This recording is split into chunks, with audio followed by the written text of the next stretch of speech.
stole from flooding. Most time our politicians just bring in policies too, for sure.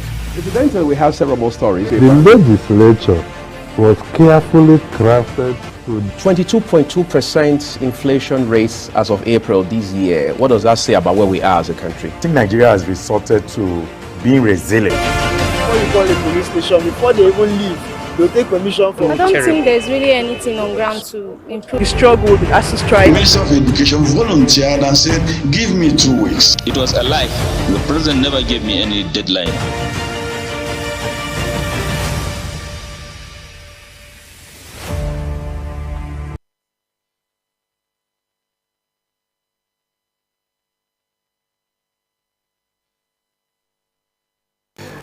It's a very good morning. Thank you everyone for joining us here on Global Television.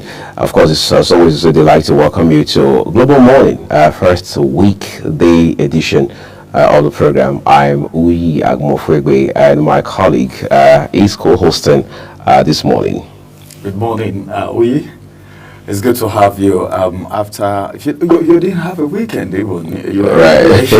also, and that's part of the things we do to make sure everyone watching Global Television is updated, is being up to speed with everything happening. It's so good to be here.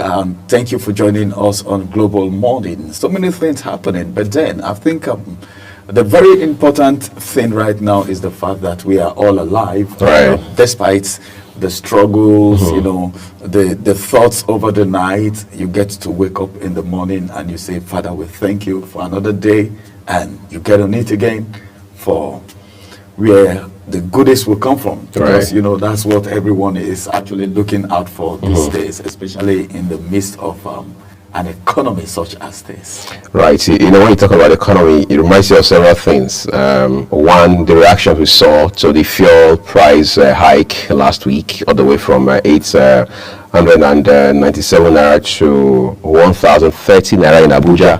In places like Benin, as high as 1,075 naira. Just last week, former River State Governor, who also is former Minister of Transportation, Rotimi Chibuike Amechi, had also lashed out, saying that he's angry that Nigerians are protesting already because he says that by now there should be people who are saying, look, we are not voting.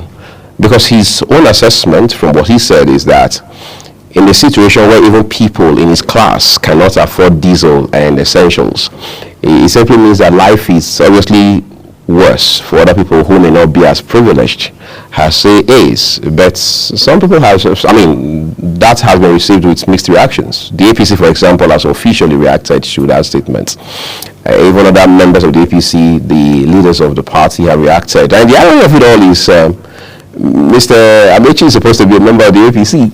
You know what they say about a house divided against itself? Can never stand. Right. Well, I think one very vital thing that he has said is the fact that he recognized the fact that him, at least, is a little bit above so many Nigerians. And, in terms of economic status. Right.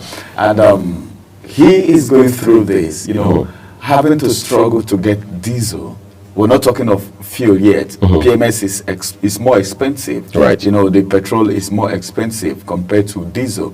But when someone in his status is complaining of the fact that diesel is even difficult to get, I keep wondering, what would Nigerians, the average Nigerians, do? Right. And come to talk about protests. I think people are becoming skeptical about protests in Nigeria, right? You think there's a reason for that, right? There's a reason for it. Because the powers that be, and of course, some persons felt, well, we are doing these things, but we are not seeing a commensurate result, all right?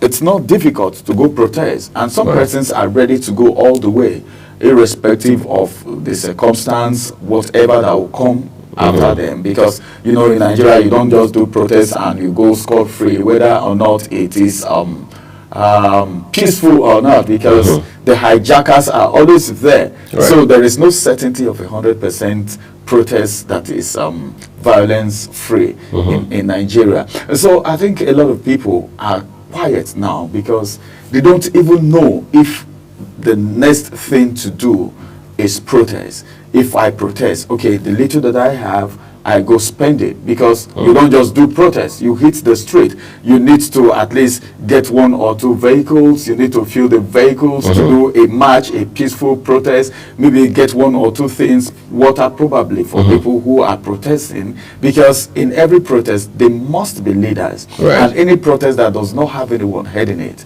is a protest that can never result to anything positive. But then for I think he's a PDP stakeholder. He's APC, I beg your pardon. Right. He's Amechi is in APC, and that's to tell you that not everybody in APC is satisfied with what is happening, especially when it has to directly affect people around you. Because if you are not affected directly because maybe your status have put you a little bit above others, at least people around you, they complain. You go anywhere this day, you enter the bus, the same thing. You get to the house, the same thing. You get to the worship center, the same thing. You get to the market, people are lamenting everywhere. Right. And there is no way you can say you are ignorant of what is happening. But then, talking about protests, it will be very good if he takes the lead. Right. Well, the part of leadership, Ramsey, that is very difficult is leadership by example, right? Everybody wants to be, the head. Everybody wants to be in charge, but whether or not you can take charge as a different kind of fish altogether. It's interesting to know that Amechi is not the first to complain like this, right? We've seen that happen with this other gentleman, Senator Ali Ondume, who of course is a ranking senator and a very senior member of the APC. Some people say he's the de facto leader of the APC in Borno State, but that can't be true because the vice president, incidentally, is also from Borno State. But the point is, Ali Ondume is a very pivotal member of the APC. Outspoken, no doubt about that. He had also complained about similar issues as Amechi is complaining of, and some people say that was what cost him the seat of being the leader of the Senate in the first instance. Of course, we also saw how the gentleman had gone to the National Secretariat of the APC to meet with the leadership of the party at that time, and all of the things that have happened afterwards. But it is instructive to know that Mr. Ondume has not actually backtracked from continuing to advance those narratives around the socio-economic situation of Nigeria. We have seen, other senior members of the party who come out to also lend their voices to these issues around the economy. The good book says, out of the mouth of 2 or 3 witnesses, everyone is established. So it also means that no matter how much we want to fight politically in this regard, we must also realize that there's some iota of truth, there's some very vital elements we must take away from this conversation. But the APC has also reacted very quickly because somebody has to do some damage control here quickly. Because if you notice, Ramsey, Mr. Amechi has, for the most part, not been very active, at least in the public glare. We know that he had also vied to be the president at the point. He vied for the ticket of the APC in 2022, 2023. Of course, we know how that turned out ultimately. One would have thought that someone like him will throw his weight behind President Bola Tinubu from the get-go. But we have not seen that really happening. Some people say Mr. Amechi is playing the role of a spoiler. Well, he's still in APC until, defecting. You know how it is in Nigeria, defecting from one party to the other. Until he retires from partisan politics. That's it. That's it. Right. But as it is right now, I think a lot of people, these politicians, they cannot be quickly predicted. If you want to predict them, you just maybe bite yourself. Okay. In the wrong place, because they like taking people by surprise. You see what happened in Rivers State. Right now, the way it is, if you look at what Amechi is doing, if not until this time that I'm speaking, he has not spoken for a while. Right. He has not spoken for a while, and the way he used to front himself, it reduced a little bit, and that is what game players do. The next time he's going to come out real big. But then, is he defecting, or he's still plotting the graph to see how it's really going to go with him and APC and the leadership of APC? But then, I think whether or not APC is reacting to the situation, to the statement, like you said, in the mouth of 2 or 3, a word is established. So as it is right now, it is glaring, it's obvious that what they are saying is true. But then, if it were PDP or Labour Party, would say, okay, it's because they are opposition. That's right. But right now, this is coming, okay, look at the pedigree of Ndume in APC, Senator Ndume, look at Amechi. These are, but then, having said all of this, why not meet the president? Because they are not small people in the party. Right. And having access to the president will not be difficult.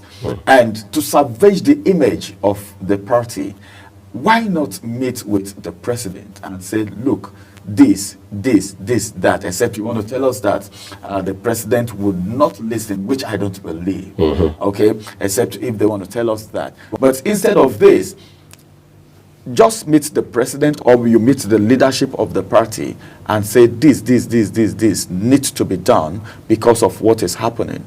See the things playing out gradually. Things are deteriorating. You know, people are lamenting on a daily basis. Then the next question is, for Amechi to make such a statement, it means he has been hard hit too. And that's exactly economically, right? Economically, yeah.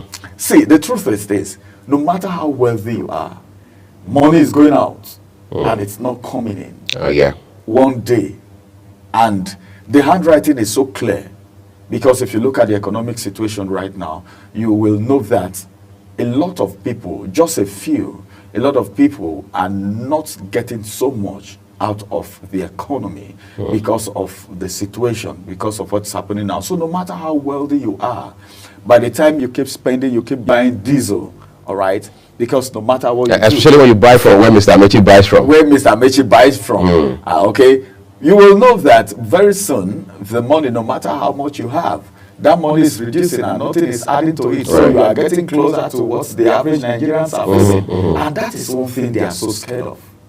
Coming to the level of everybody. Where you don't have as much purchasing power as you used to do. As you used to. That's it. And they are used to a particular style of living. Right. Like a standard. The standard. They have a standard already.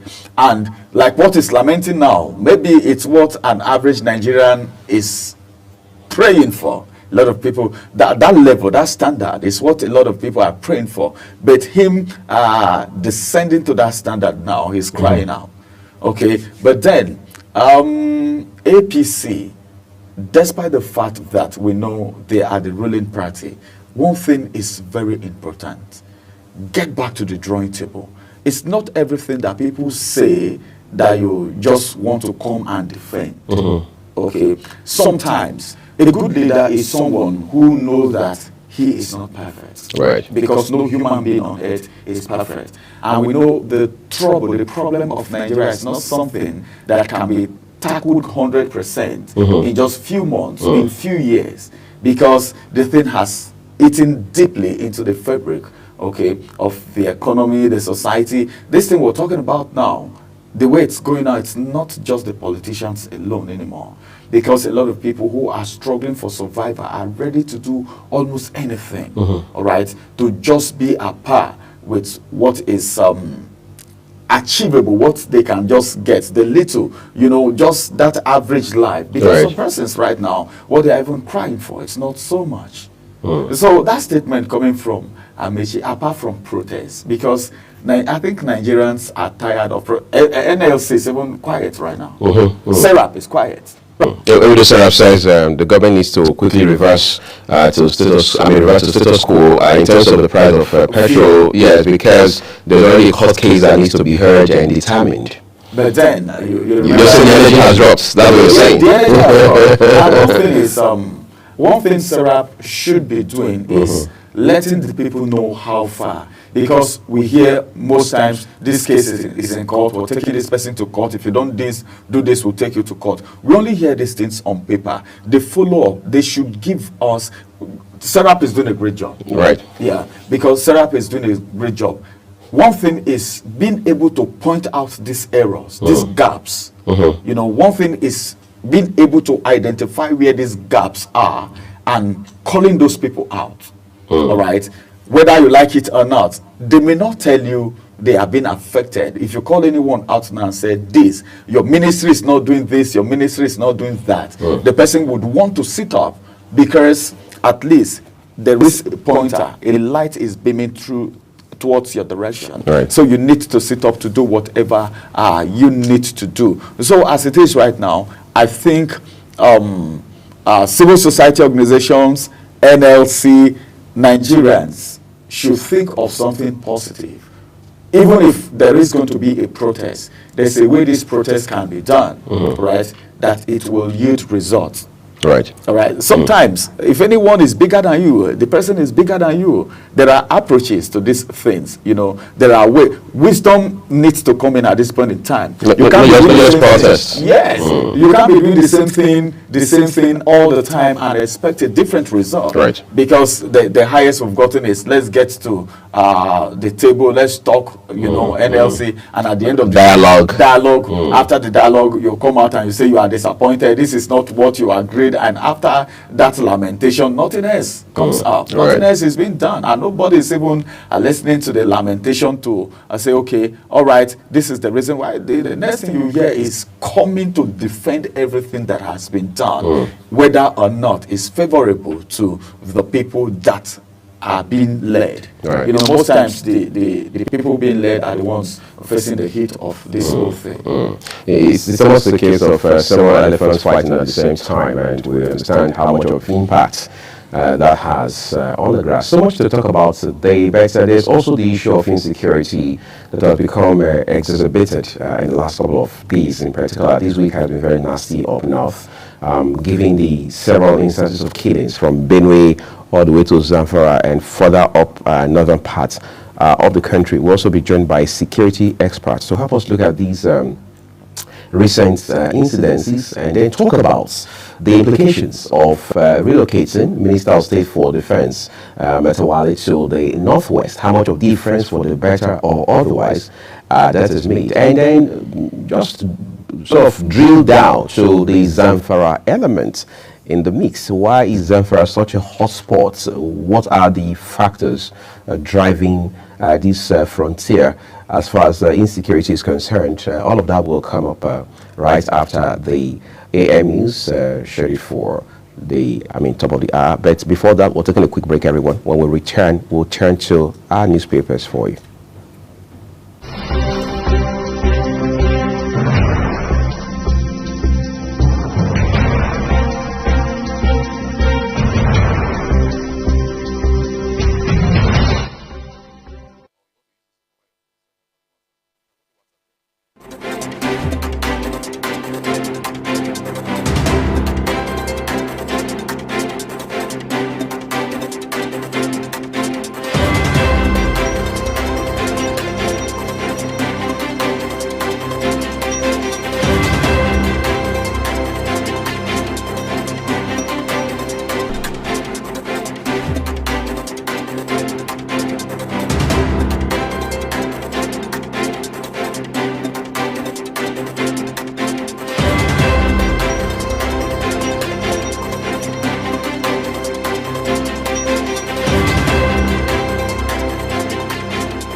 Thank you everyone for staying with us here on Global Morning. Time to turn to the papers for you real quick. We have some of them, big stories actually on their front pages, but we'll start with the Vanguard newspaper this morning real quick. Let's start with the story or headline adjacent the nameplate for you.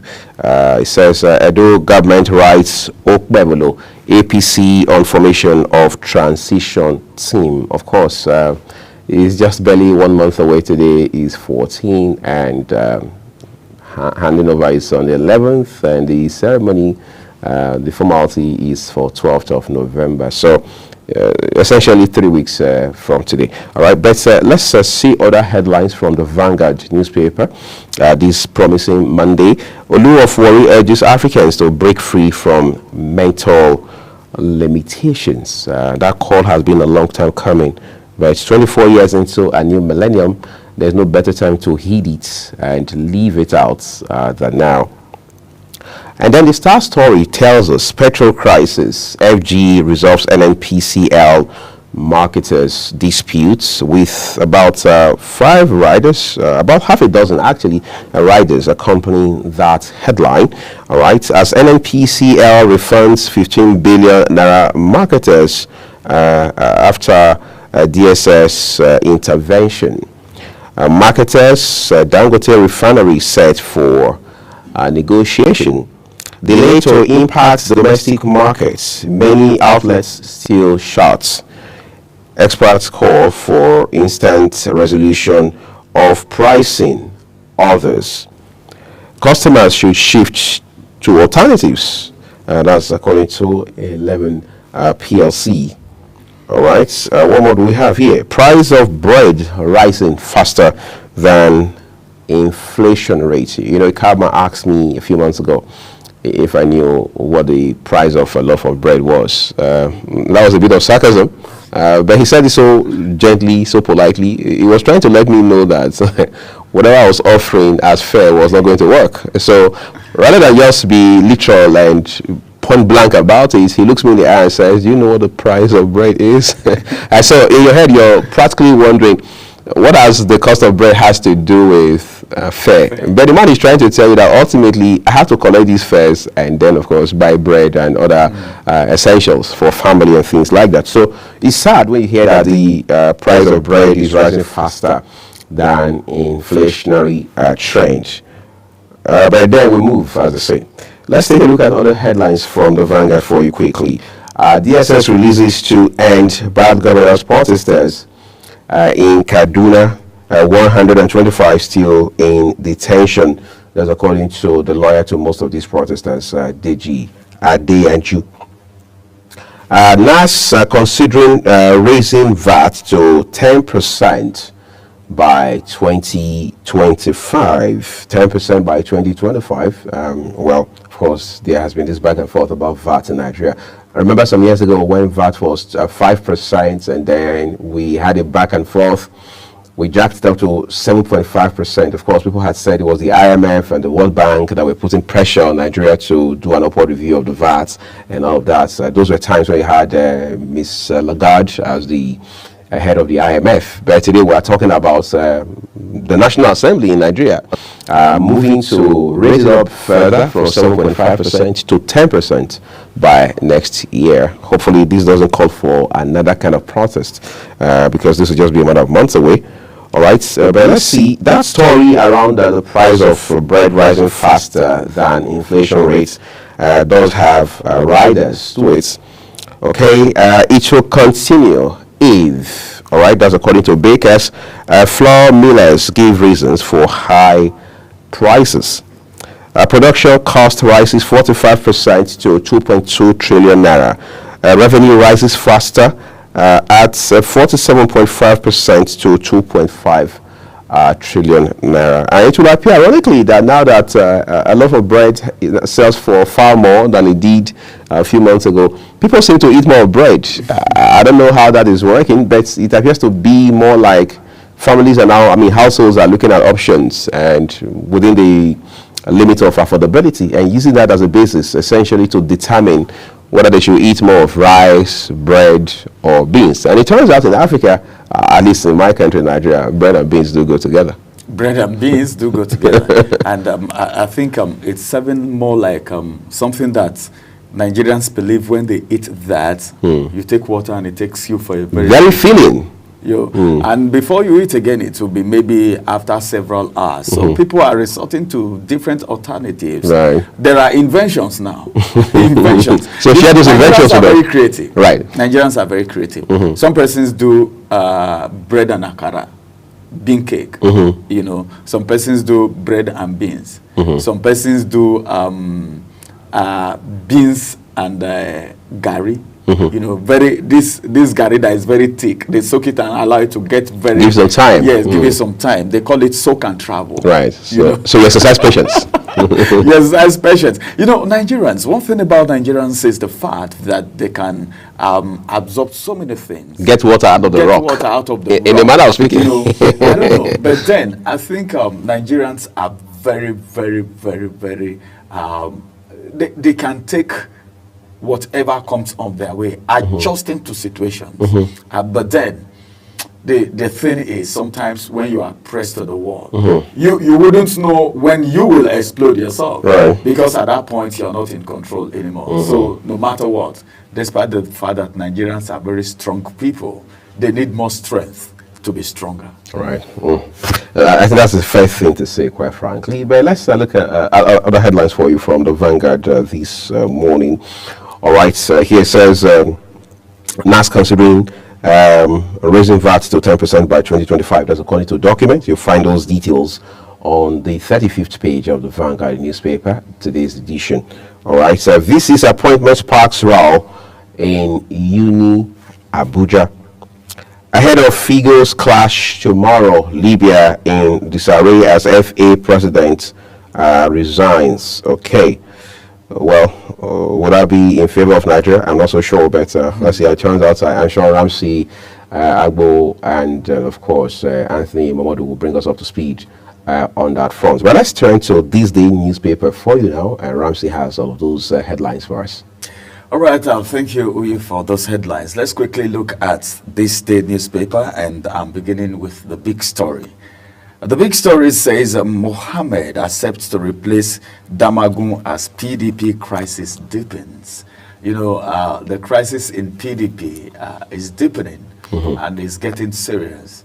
And a lot of people will tell you, come on, this PDP that a lot of people are looking at as opposition, are they really opposition? Because the crisis in PDP, I think, is taking a longer time. It's taking a longer time. Nigerians felt, well, no matter what happens after the 2023 election, PDP should be able to put its house in order and fight for 2027. Because when you put your back on the ground and you allow your back to continuously be on the ground, it's where the problem is. But then, if you fall and you rise again, then there is this thing that they say there is hope for you. But then the crisis, I don't know, but leadership crisis is one thing, because if it is just problem, okay, between members of PDP, just maybe at the state level or maybe the council level, it's something different. But then when you're talking about leadership crisis, even though when they say house divided against itself cannot stand, but when it's leaders divided against itself, then it's not even standing at all that we'll be talking about, because that one, rising will be very difficult. But then, let's see how they are going to end it. But then, Mohammed accepting to replace Damagun as PDP crisis deepen. But what about the divided houses? The divided house, the different factions, would they accept to work with him? And will Damagun even accept to step down, you know, honorably? That's it. So this is problem. I foresee more problems in PDP if this thing is not handled the way it is. Remember, the G5 is still there. The Wike faction is still there. They celebrated, by the way, this last weekend. They celebrated. And, you know, that's to tell you that we still there. Yeah, they celebrated their court victories. That's it. We are still there. They are celebrating. And that's to tell you that they are trying to say, well, no matter the fight, we are ready to fight it. And we are so sure of victory. That's what it means. But then I think PDP should just try as much as possible to put their house in order. Two writers to that story: the pledges to abide by party's constitution. The second writer says, instructs North Central to forward names of choice candidates for chairmanship. All right, I'm all still coming from this day newspaper. Red Cross, NCDC intensify efforts as tackling Mpox outbreak. Details read on page 39 of the this day newspaper. Then this one says, keep faith with Tinubu. Tuga appeals to Nigerians. That's coming from the Minister of Foreign Affairs. The Minister of Foreign Affairs, Ambassador Yusuf Tuga has urged Nigerians not to lose faith in the president. I don't know. Faith, most times, a lot of people will say, well, the faith is, we've been keeping faith. And the president on his own part has been coming out to say there will be light at the end of the tunnel. Right. There will be light at the end of the tunnel. Please give me some time. Give me some time. I think what Nigerians, the only language Nigerians would want to hear right now is, I can go to the market with 5,000 naira and return back with my cellophane bag filled up, okay, like it has been in the past. But then, you know, when someone is hungry and you say, give me more time, and there is nothing to quench the hunger at that particular point, then the situation will deteriorate.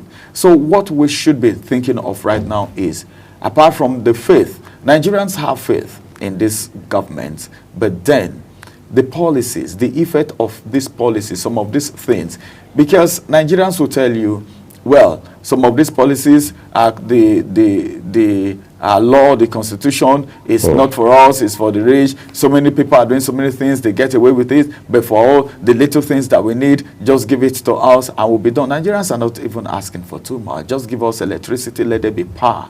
We should be able to run our small-scale businesses so that we can on our own earn a living, since the government cannot fend for every one of us. I think that is what Nigerians are even seriously asking for. But then, it's not bad that the Minister of Foreign Affairs is asking Nigerians to keep faith with the president.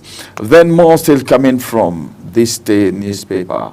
This one says, Lokobiri is the kicker. Federal government targets 400,000 PBD from NNPC, WAEP, Century FPSOJV in Lagos. That still has to do with fuel. The one writer to that story, and it says, a facility critical to Nigeria's efforts to ramp up oil output. Facility critical to Nigeria's efforts to ramp up oil output. Well, let's see how that is going to go. More still coming from this day newspaper this morning. Aftermath of COVID intervention, that's the kicker. 70% of oxygen equipment lying waste, says Global Fund. Well, that's not the best because these are things that cannot be easily gotten. So whatever that we have, I think one of the problems we have in this country is maintenance culture. Yeah. If you go to government offices, in fact, if you even see the way they handle government properties, people in charge, people at the facility, the way they handle this equipment, these government facilities, it will even amaze you, because they feel it's not my own, it's the government. Until we begin to own it, until we begin to know who the government is. You and I are the government, because whatever happened, if these things are destroyed and they are not replaced, everything becoming scrap, at the end of the day, we may not have anything to fall back to. That's going to be the size of the headlines from this day newspapers. I hand you over to Uyi for the next paper. Now let's take a look at the Punch quickly, everyone. Here on the Punch newspaper, we begin with the headlines just above the name mast. Again, one with a picture of Aliko Dangote. Says Dangote meets marketers Tuesday over new petrol price. That's tomorrow. We understand the operations will kick in full-fledged next year. Benin Togo owe Nigeria $5.7 million electricity debt. That's according to NERC, the Nigeria Electricity Regulatory Commission. That's a lot of money, $5.7 million. That's what two countries in West Africa sub-region, Benin and Togo, owe Nigeria. PDP crisis. Damagun camp anti-Wike governors may clash today. All right, the interim chairman of the party, or fractional, some people say, all right, has said that he has taken over, and as such, what he wants to do real quick is to ensure that the NEC meeting that had been scheduled for later this month holds on the 24th, that is, and he says that, look, Justice must be done. All of those who are disgruntled in the party must be reconciled, and that the chairmanship of the party must go to the North Central.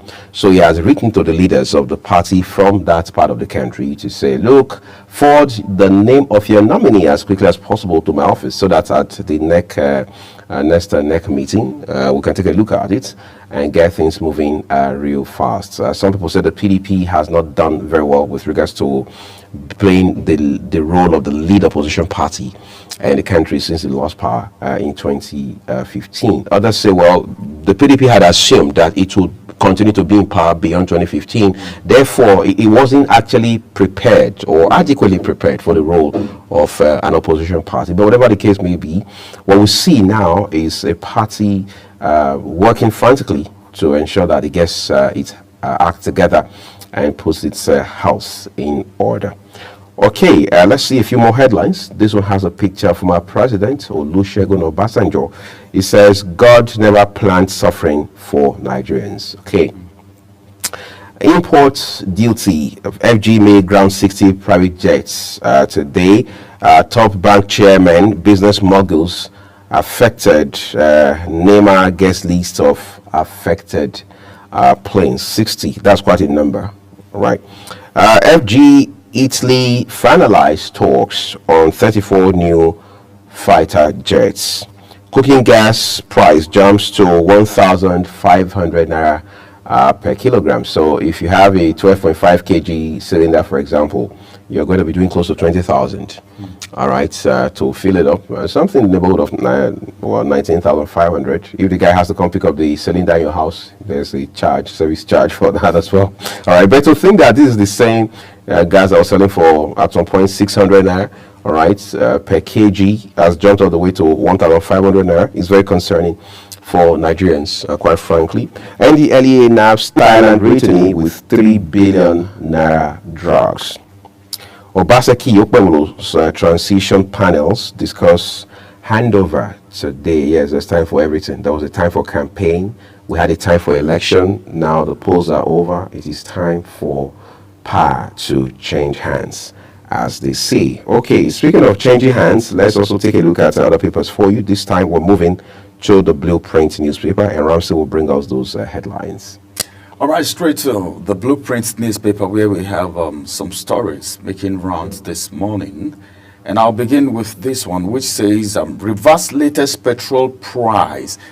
Okay, the price hike. We talked about Serap earlier today. And Serap is coming up here telling the president that the price of petrol needs to be revised. All right, you can get details of that on the Blueprint. And just one rider to that story. The rider says, urges president to allow court determine case. Let the court determine case. You know, some Nigerians will tell you, go to court was one of the slogan, okay, recently in Nigeria.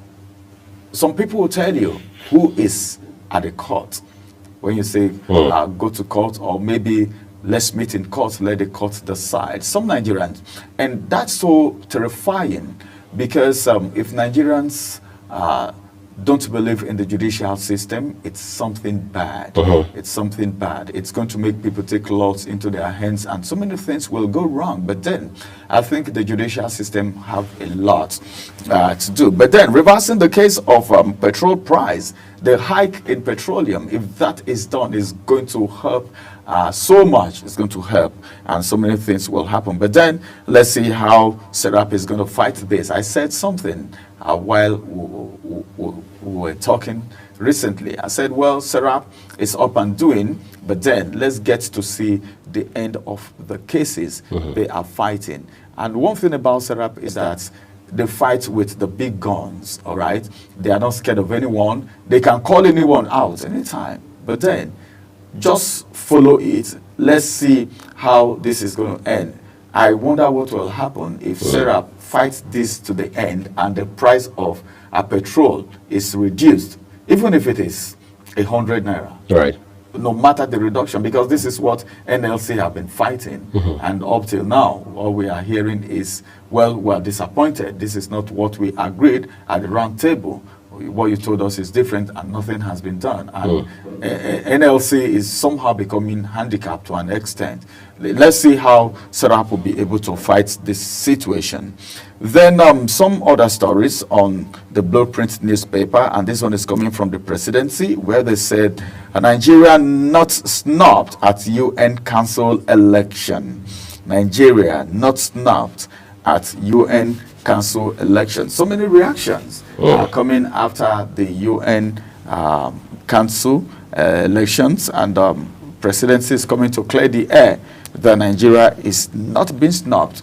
We're talking about it on Diplomatic Perspective, and the guest on the program says something very vital. How he was trying to give us an overview of when Nigeria started, how Nigeria has been performing at the UN Security Council meetings that they've attended, and how big Nigeria as a country has been in Africa, the aids they've given out to other countries. And someone even came to say, well, Nigeria don't need to struggle for these positions at the UN if the needful is being done. Right. And he was looking at what should be the pedigree of people that should be members and all of that. So, presidency is coming to say Nigeria is not being snubbed at the UN Council election. If you want more details about that, you can pick a copy of the Blueprint newspaper. Then that takes us to another story still on the Blueprint. This one is sports, of course. AFCON qualifier is the kicker. Super Eagles arrive Benina for Libya cracker. I don't want to say I was disappointed with the Super Eagles, because if you look at the result of that match between Nigeria and Libya, playing at home, then you are scoring just 1-0 at the tail end of the game. Yes. That's a defeat for me. Nigeria lost that game. Forget about the lone goal. 3 points, the lone goal. In fact, what Eguavon said before the match and what the players were saying, before the end of first half, Nigerians were expecting like 3-4 goals. And goal difference would have even counted for us. That was an opportunity. Forget about the fact that Nigeria may be topping the group table.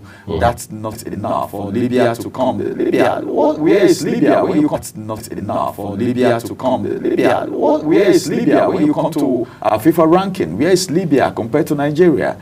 And looking at the fact that we have all our squads available, everybody were around, except for Seaman, who had an injury, and you are getting just a goal. It wasn't a good one for me. Let's see what will happen. The return. They are going back to play the return leg at... I was just going to ask you quickly, Ramsey, what do you say to people who are probably advancing the narrative that Eguavon probably should be in charge of the Super Eagles for longer? Do you share that sentiment? Eguavon is already playing a mind game when he came out to say, well, the position of coaching the Super Eagles, being the Super Eagles manager, is not a small job, and he will need some time to even think about it if he was going to take the job at all. But the handwriting on the wall is that Eguavon can be in the team, but to be the team lead, to be the one managing the team, I think they need someone, number one, someone that, we have some things playing out in NFF. The issue of my boy have to play this game, and the issue of making suggestions to the coach. If it is a foreign coach, there is a limit to what they would be able to interference, which has been the problem, because most of the coaches that come crying, what they say is the interference. But then, if it's a local coach, they will have the upper hand. But if it is a foreign coach, there is an extent to which they can go as it has to do with interference. So Eguavon, as it is, he can be part of the team, which he has been, but then being the one to lead the team, to be the manager, it's not all about Eguavon now. It's all about the country, and it's all about how the Nigerian football system can come on the global map. Because that's the fight. These guys go out and they do fantastically well. We had Lukman, we have a lot of them. But then, look at what happened. Okay, I think Eguavon, if you ask me, if I'm face to face with Eguavon right now, I think he's going to tell me he's also surprised with that result too, because he never saw it coming. All right. Yeah. Well, I think we just wait till 10 o'clock. We'll see what the analysis will be.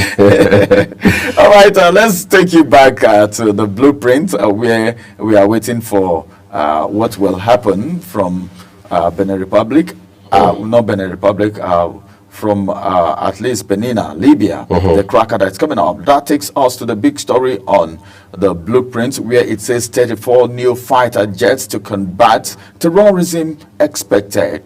Okay, 2025, that's when it's going to come. And this is coming from NAF. Talking about jets, we have some.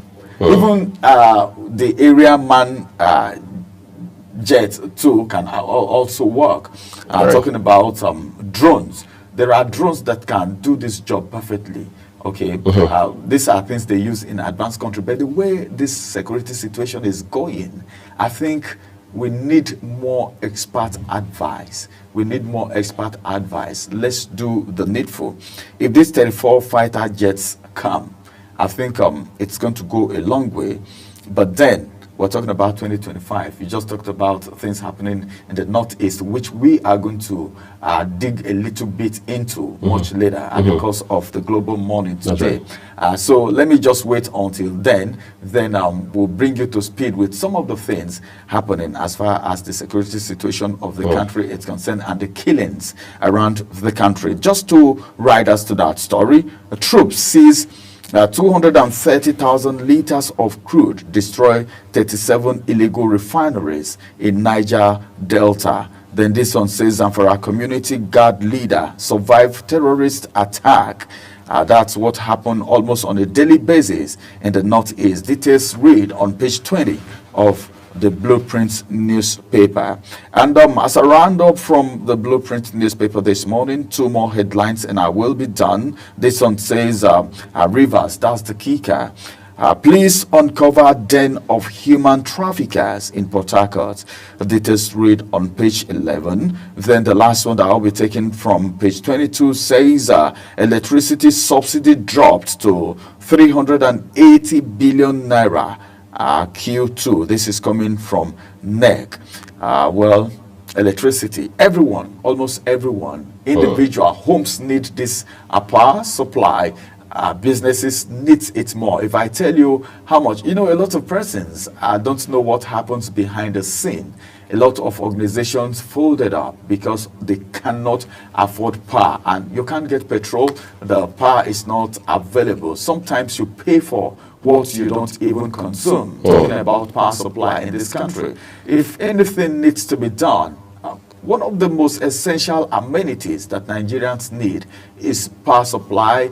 Just talk about health and just some more little things that Nigerians are clamoring for. Well, let's see what will happen at the end of the day, because we are looking forward to when the light at the end of the tunnel will start shining. That's the most you'll be taken from the Blueprint newspaper this morning. Let's turn to the Daily Trust quickly for you, everyone. Now, big one first. It says Lagdo Dam high-risk states brace for floods. Lagdo Dam high-risk states brace for floods. NIMET predicts thunderstorms, moderate rains in Taraba, Borno, others. Governments ask residents to relocate, set up IDP camps. Severe malnutrition rises by 51% in North. Nigeria not on ballot for UN Human Rights Council poll presidency. Fulani known for peace, not violence. Emir of Zauzau. Truck crushes couple, one other to death in Ondo. That's that story broke yesterday, actually. But let's take it a bit higher on the front page of the Daily Trust today. PDP governors meets over party's crisis today.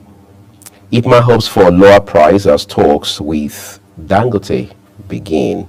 Amidst 27 million housing deficits, many states or estates occupied in Abuja. Amidst 27 million housing deficits, many estates unoccupied in Abuja. You see, this is a human angle story that is very concerning, Ramsey. We're hearing 27 million, people don't have housing in Nigeria. In other words, they don't have shelter over their heads. And this, ironically, is a country where we have so much of conversation going on about affordable housing, housing for all, and what have you. But former Minister of Works and Housing, who at the time was also Minister of Works, Housing and Power, talking about Raji Babatunde Fashola, had talked about how that he is not very comfortable with these figures, because he said right from when he took office in 2015 as a Minister of Works and Housing, he realized that several figures were bandied. Today you're hearing 18 million, tomorrow is 21 million, the data follows is 23 million. And you could tell how unhappy he was about this sort of development. While some people will say, well, he was only just trying to grandstand and play politics, I also think that we should have figures that are concrete and reliable, verifiable, and authentic about these things. But figures aside, the important thing is, how do we provide housing for our people? Because that's one of the things that even the Sustainable Development Goals, the SDGs, talk about, right? You must be able to provide shelter for people, all right? One of the things we must deal with is how to ensure that people have access to shelter, affordable housing, right? But now we're hearing that many estates in Abuja are unoccupied, even some of them built by government, supposedly for civil servants. These are quite disturbing issues. Well, it's a big problem. I did a research sometimes back with an organization about housing, okay? How people sleep under the bridge, how people look for places to sleep, not minding what will happen to them, because that's the last option they have. And this problem is prevalent because there is a constant migration of people from the urban area to the rural area. Then the most worrisome aspect of the whole thing is the fact that we have estates in FCT unoccupied, birds flying everywhere. You know, bats living in those houses. And the first question is, who are the owners of these houses? Right. Some estates have been confiscated in the past. What happened to those estates? Some persons are claiming they are the owner of these estates, but there's nobody there. Why not do something? Even if it is not free, affordable housing is what we're talking about. Right. People can pay something, but let it be affordable. That's one thing the government can do for the people. And that administration will never be forgotten in the history of Nigeria. So we're looking forward to what this administration will do as it regards affordable housing. Well, we can't say that enough, quite frankly. Housing is important. Shelter is very crucial. With these economic realities Nigerians are up against, and all of the headwinds, and then you add that to how particularly challenging it is for people to be able to access housing in Abuja, you realize that we have so much of work to do in that regard. Incidentally, the now Minister of Housing, talking about the gentleman architect, he's an industry person, so people say architect Dangiwa understands the dynamics of the industry. He has followed the trajectory for decades, so he's very much at home with what is happening and what needs to be done in this regard. So we're going to take a quick break now, everyone, so we can pave way for the AM News. When we return, our conversations will be on the road for you, full throttle. To stay with us.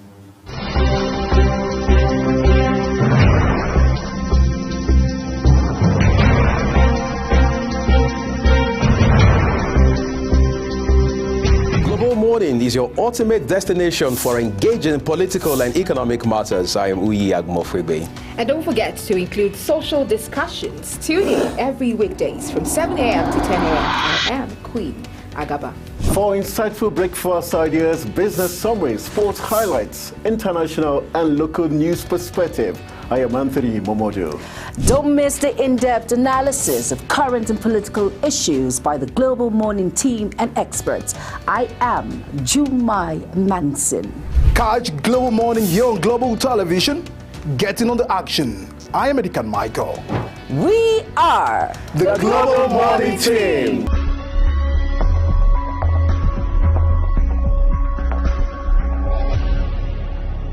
Business Point on Global Television. The business world can be dynamic and unpredictable, with headwinds and volatility sometimes becoming an obstacle for players in the business and economy landscape. Watch Business Point on Global Television as Samuel Oji walks you through the twists, turns and curves in bonds, stocks and crucial market indices from a global standpoint. Watch Business Point weekdays on Global Television at 11 a.m. West African time. Business Point. This is business.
Hello and welcome to all our viewers in Nigeria and around the world to News, AM News on Global Television, coming to you live from Nigeria's capital, Abuja. I am Uyi Agbomofuegbe. A quick reminder that Global Television is on DSTV channel 365 and free to air on Nightcomsat.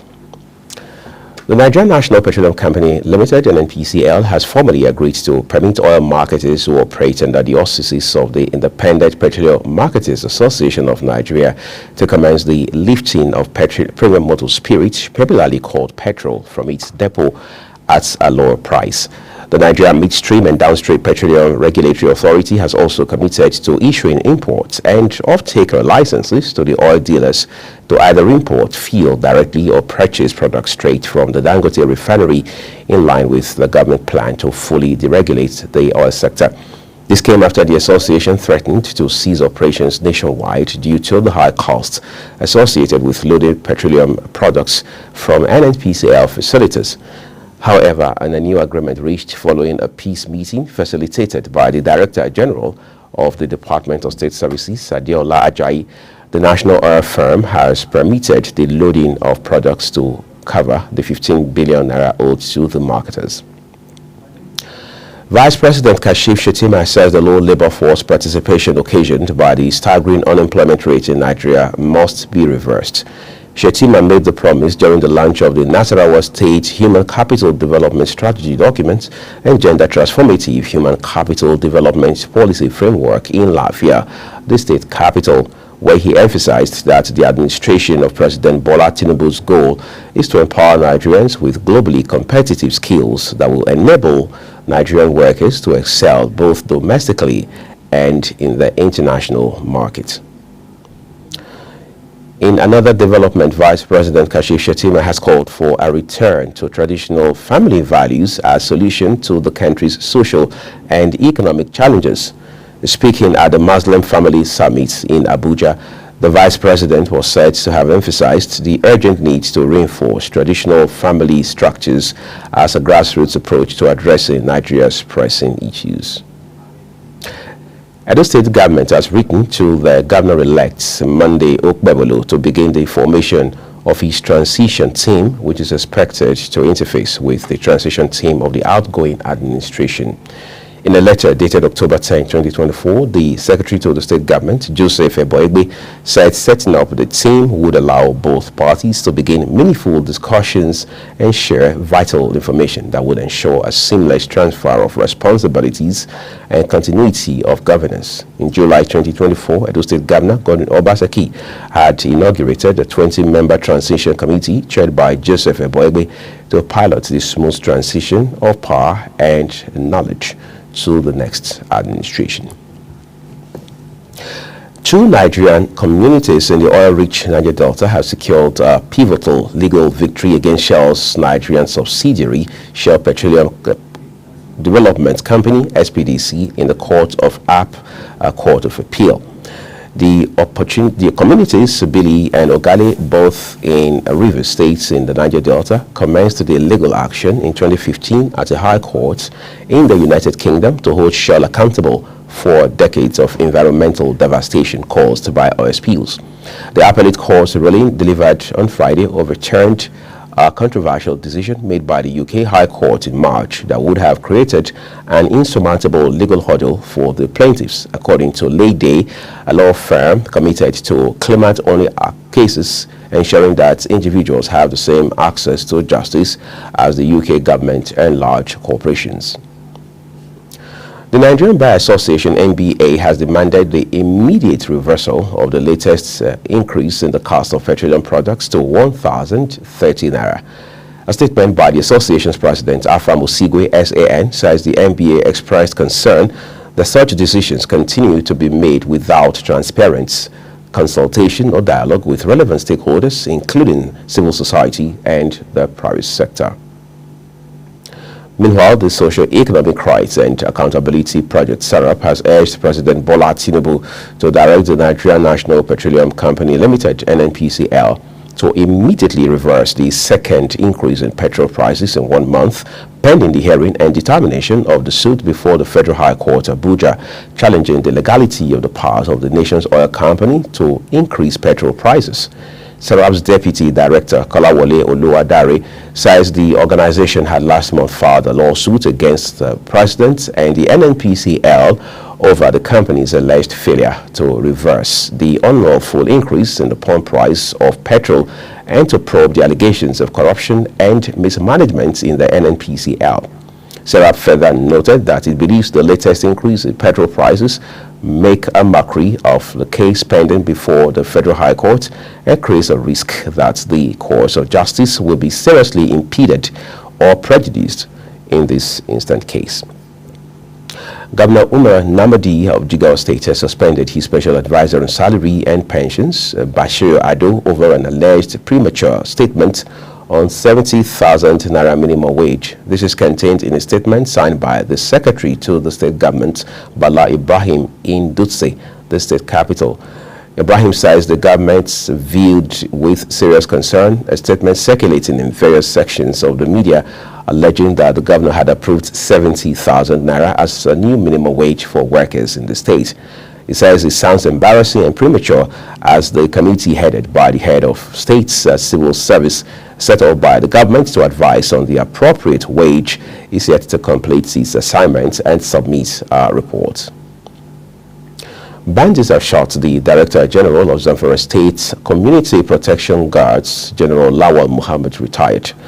The retired general was reported to have been shot by the bandits during an attack on motorists at Kucheri village in Shafe local government area of Zamfara State. The attackers were said to have blocked the busy Funtua-Shafe road late evening and attacked motorists, including Muhammad. The Director General is reportedly receiving medical treatment at a hospital in Gusau, the state capital. Ogun State All Progressives Congress Youth Leaders Forum has condemned the killing of Adeleke Adeyinka, the councillorship candidate of Abeokuta South local government in the forthcoming November 16 local government election in the state.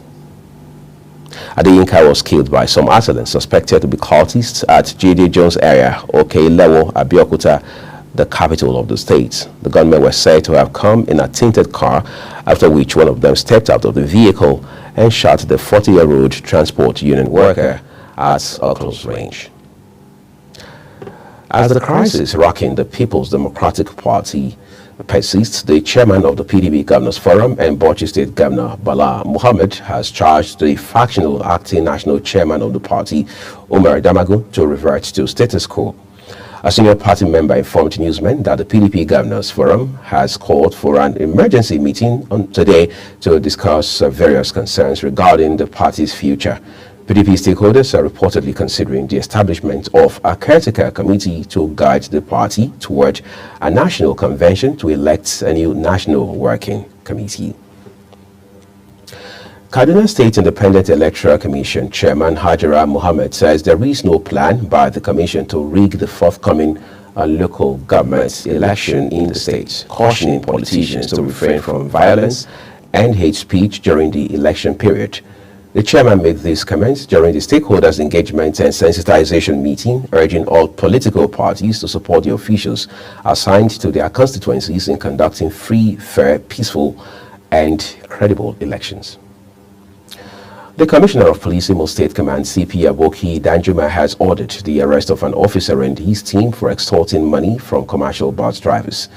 The command's public relations officer, ASP Henry Okoye, disclosed this in a statement on X. A 15-second video showed a policeman collecting money from commercial bus drivers plying the road.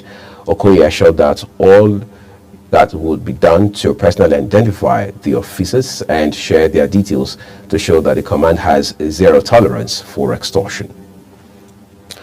Operatives of the National Drug Law Enforcement Agency, NDLEA, at the Murtala Muhammad International Airport, Lagos, have arrested a Thailand returnee, Ogwejofo Simon Peter, for importing 13.30 kg of heroin worth over 13.192 billion naira.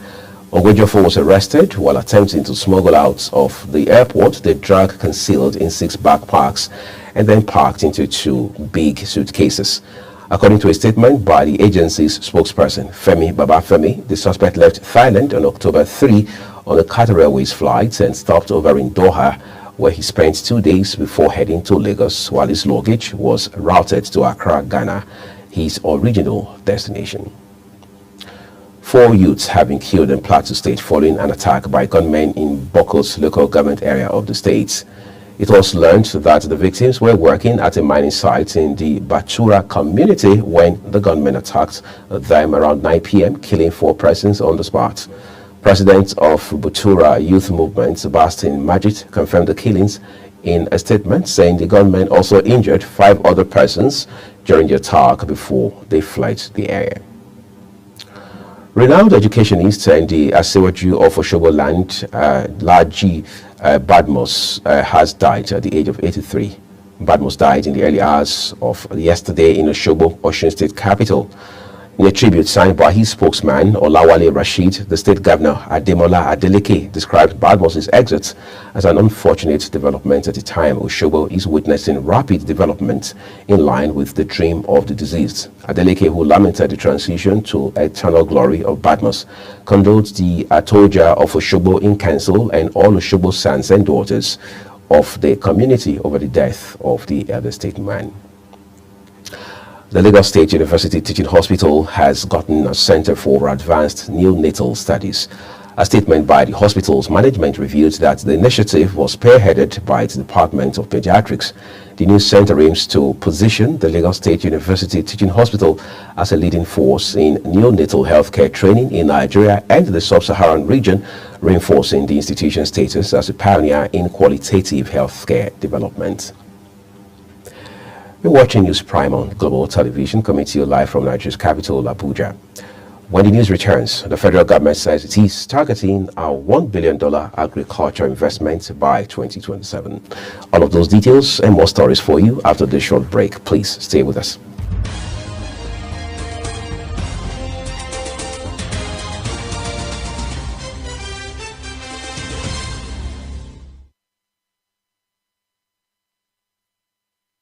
Global Television, bringing you a live broadcast of the AM News on Global Television. Thank you everyone for staying with us.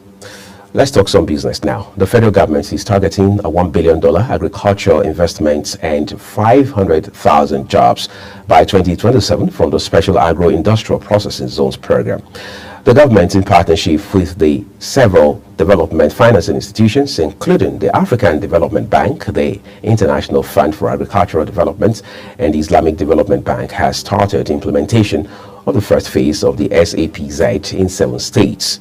SAPZ1, which is being implemented in Cross River, Imo, Ogun, Oyo, Kaduna, Kano, and Kwara states, targets $1 billion in new investment from private sector companies within the agro-processing hubs and agricultural transformation centers, as well as 500,000 jobs disaggregated by direct and indirect age group and gender. Enugu State government has clarified the controversial mercury tax imposed on corpses in the state, stating that it was not intended as a revenue-generating measure, but rather to discourage excessive storage of deceased bodies in mortuaries. The executive chairman of Enugu State Internal Revenue Service, Emmanuel Namani, says these while reacting to the mortuary tax circular addressed to all mortuary attendants.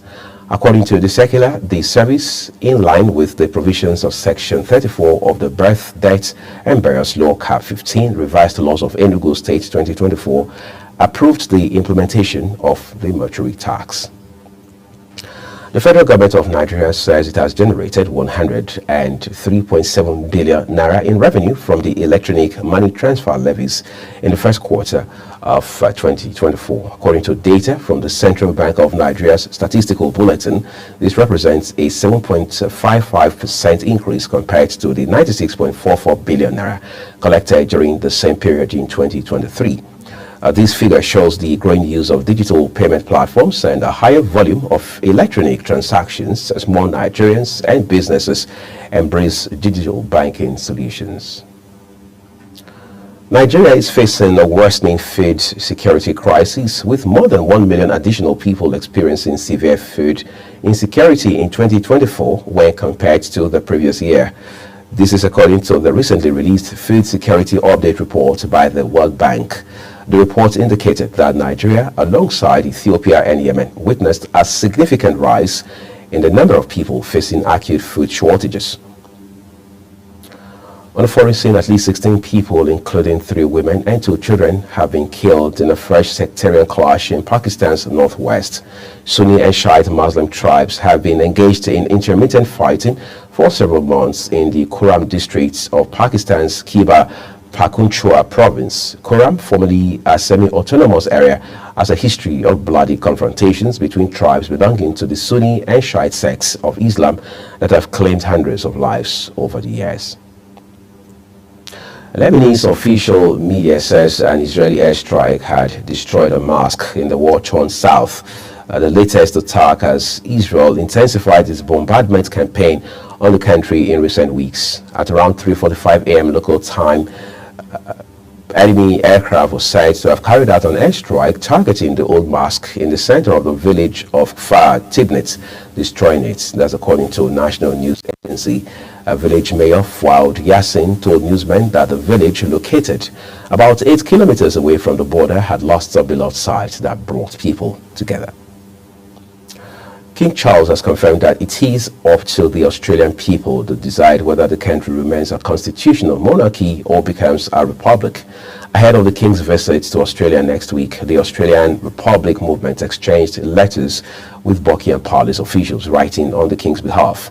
Correspondence from the palace says that whether Australia becomes a republic is a matter for the Australian public to decide. And now time to get some excitement from sports. Ola Aina's consistent sterling performances for Nottingham Forest and Nigeria have attracted the interest of AS Roma, who have him on the list of targets. That's according to Nottingham Forest News. The Premier League club reportedly looking for at least £8 million for the wing-back, with whom they are currently in an advanced talk to sign a new deal at the City Ground, which is just a reward for his performance in the red shirt. Paul George's scoring touch was on display in his preseason debut with the Philadelphia 76ers. George made 8 of 15 shots and scored a team-high 23 points in a 1-1 loss to the Minnesota Timberwolves in Des Moines, Iowa. He logged 26 minutes, hit 4 3-pointers, and added 6 rebounds and 2 assists. His exhibition debut continued a stretch of new faces in new places during this preseason, including Karl Anthony Towns in New York, Chris Paul in San Antonio, DeMar DeRozan in Sacramento, and Klay Thompson in Dallas. Mauricio Pochettino has made a winning start to his reign as coach of the United States, with AC Milan's Yunus Musa on target in a 2-0 win over Panama. Argentine Pochettino, the former Tottenham, Paris Saint-Germain and Chelsea coach, was brought in last month to take over a team which had won just once in their last 7 games. He will lead the USA to the 2026 World Cup, which they are co-hosting with Canada and Mexico. And while he had only 5 days to work with his new squad, his influence was already evident. And that's all we have for you on the AM News here on Global Television, and it came to you live from Nigeria's capital, Abuja. A quick reminder that Global Television is on DSTV channel 365, start times 276, and free to air all Nigecomsat. Kindly follow us across all social media platforms using Global TV NG and other handles as soon as see on your screen. Thank you for watching the AM News. The rest of Global Morning continues shortly.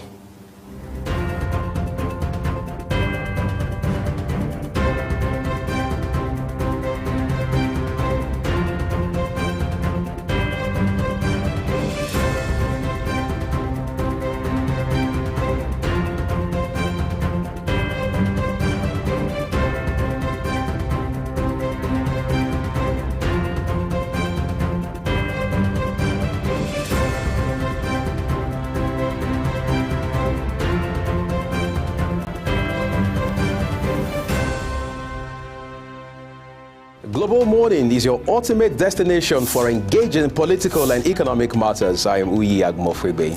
And don't forget to include social discussions. Tune in every weekdays from 7 a.m. to 10 a.m. I am Queen Agaba. For insightful breakfast ideas, business summaries, sports highlights, international and local news perspective, I am Anthony Momodu. Don't miss the in-depth analysis of current and political issues by the Global Morning team and experts. I am Jumai Manson. Catch Global Morning here on Global Television. Getting on the action. I am Edikan Michael. We are the Global Morning team.